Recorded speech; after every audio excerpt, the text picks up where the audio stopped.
जय भोलेनाथ, जय शिव शंभू। मोना प्रेम चैनल में आप सभी का बहुत बहुत स्वागत है।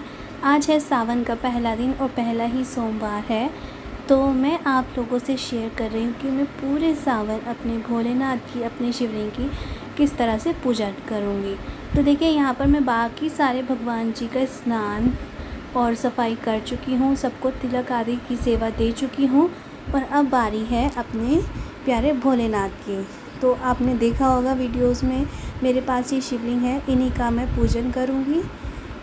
तो मैंने सभी सामग्री ले ली है, मैंने फल ले लिए हैं भोग के लिए, दूध ले लिया है भगवान जी के स्नान के लिए, और इसके अलावा मेरे पास बेलपत्र है, दूर्वा है और भी बहुत सारी सामग्री है। तो पहले मैं अपने भोलेनाथ को साधारण जल से स्नान करा रही हूँ और फिर मैं इन्हें दूध से स्नान कराऊंगी। स्नान के समय ओम नमः शिवाय, जय भोलेनाथ या किसी भी महादेव के मंत्र का आप जाप करते रहिए। आप चाहे तो राम नाम का भी जाप करिए, क्योंकि शिव के आराध्य तो राम हैं, उन्हें बहुत अच्छा लगता है राम नाम। आप किसी भी तरह से भगवान का ध्यान करते हुए जल अभिषेक कराइए। तो देखिए, मैंने एक अलग पात्र लिया हुआ है, तो जो भी अभिषेक का जल है मैं उसमें डालती जाऊंगी। बाद में उस जल को मैं पौधों में डाल दूंगी। शिव जी के अभिषेक का जल तुलसी जी में नहीं डाला जाता। अब मैं अपने भोलेनाथ को स्नान करा रही हूँ। ये है इत्र की सेवा भगवान जी को अगर आप दे सकते हैं तो ज़रूर दीजिए।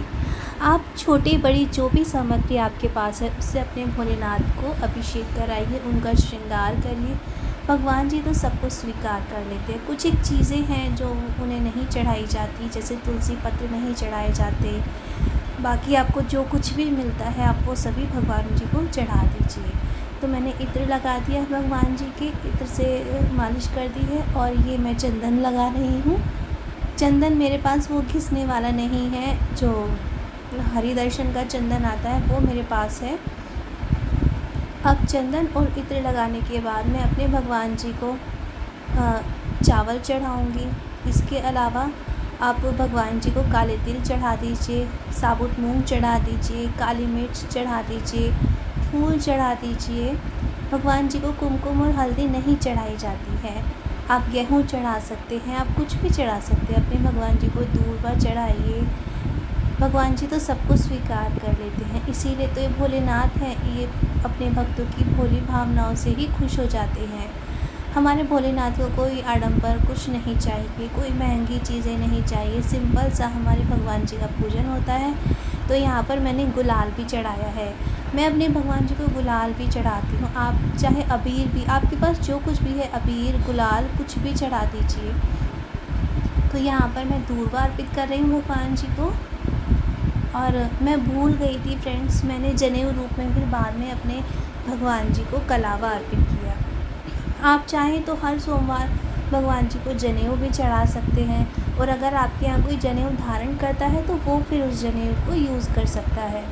नहीं तो अगर जनेऊ नहीं है तो आप कलावा चढ़ा दीजिए। मैं अपने भोलेनाथ को मोस्टली कलावा ही चढ़ाती हूँ जनेऊ रूप में।